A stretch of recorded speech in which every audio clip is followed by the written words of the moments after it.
Joining me now to talk a little bit more about what Hero will be doing in the next Dakar, and also of course what unfolds from there on. It's going to be a busy year coming up for Hero MotoCorp, is the man in charge of all of that development, the CTO at the company, Markus Braunsperger. Good to see you. My pleasure. Always great to see you. Great to have you here. No, I'm happy to be here, and very happy to see what's behind you as well. And of course, we've been talking about this bike now for some time. We've talked about the reason why it's here and the development, but for the sake of our viewers, let's sort of crystallize that. Where Hero is today when it comes to Dakar, the fact that you decided to go in and you are all in is now pretty obvious. How important is the next season? The next season is, let's say, we have set the basis with our maiden season quite successfully. We have a team in place, we have the vehicle in place, the riders are in a good shape. No doubt, and we have a third rider on the starting grid. So we are upgrading.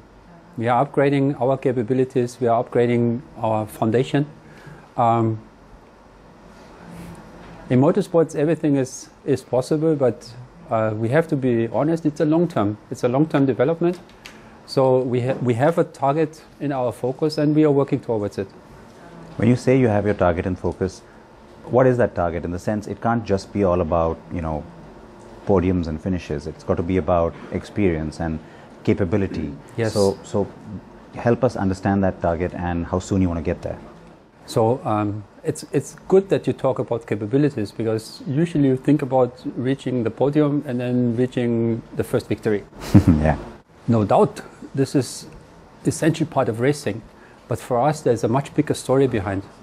First of all, being competitive in the World Rally racing scene means that our products and our skills and our capabilities are competitive with any company in the world. Secondly, it will help us developing our brand perception where we are right now towards something that is beyond where we are right now. Talking about Hero today, we are the commuter company. Our products stand for robustness, reliability, quality. These are attributes that you do need into rally racing, because it's a long battle, it's a long journey, it's the toughest, let me say, the toughest commute on earth. So being competitive in this scene will add additional attributes like technology, like performance, like competitiveness, professionalism, all this on an international level. Besides that, it helps us, it helps the engineers, it helps the CIT team to develop their skills. We have mechanics getting into the bike, we have body engineers, we have stylists really working on this high-end technology, and this will help enhancing our capabilities, our skills, as well as, I would say, putting so much emotion into the whole team, the whole company, which will offer us a new level of experiencing. And it kind of moves the whole thing up. I mean, takes the whole thing to a new level.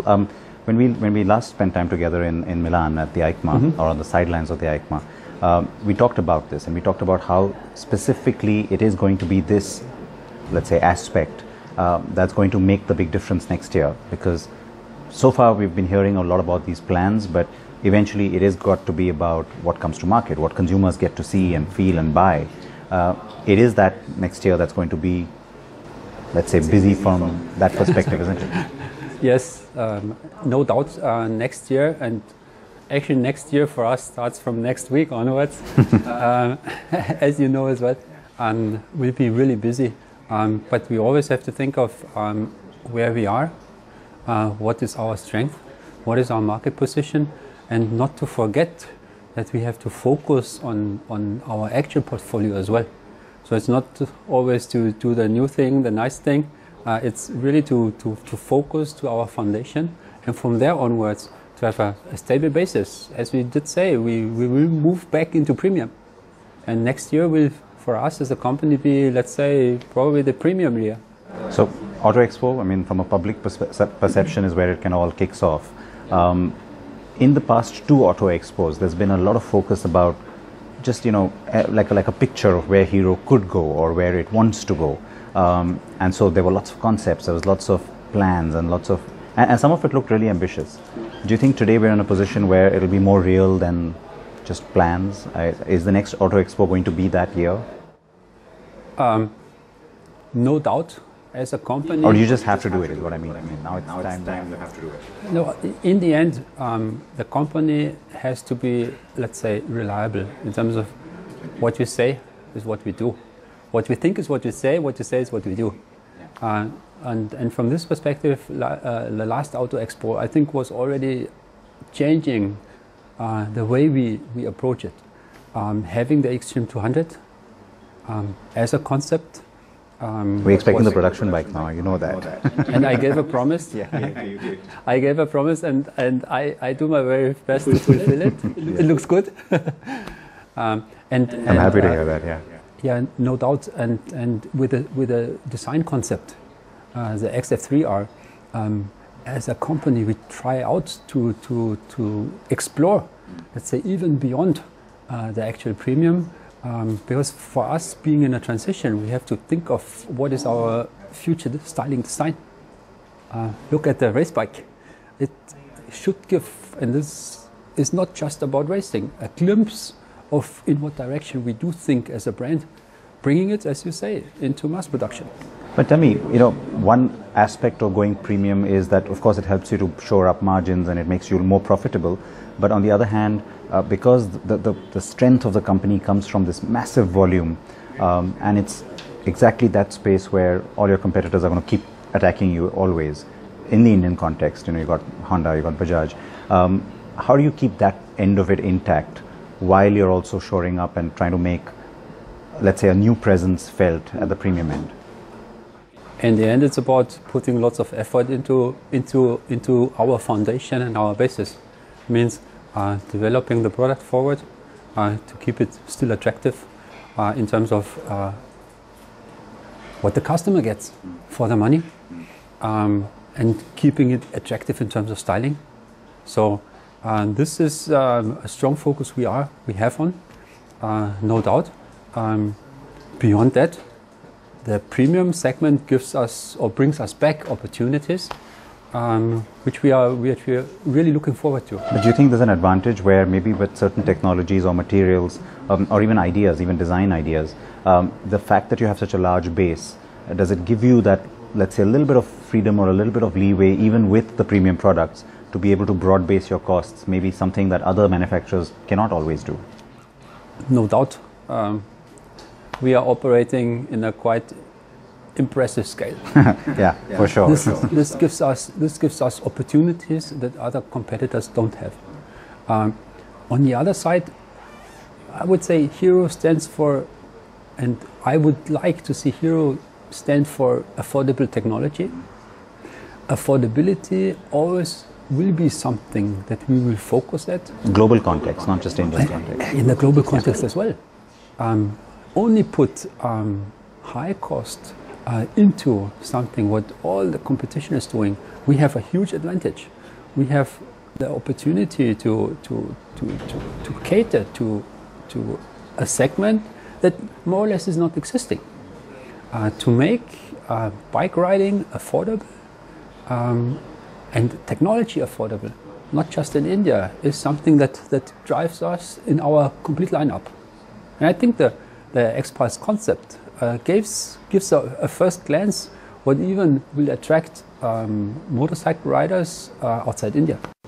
All right, so yeah, the X-Pulse, of course, is something else that we are expecting now as a production version, because what you showed in Milan was looking production ready to us in any case.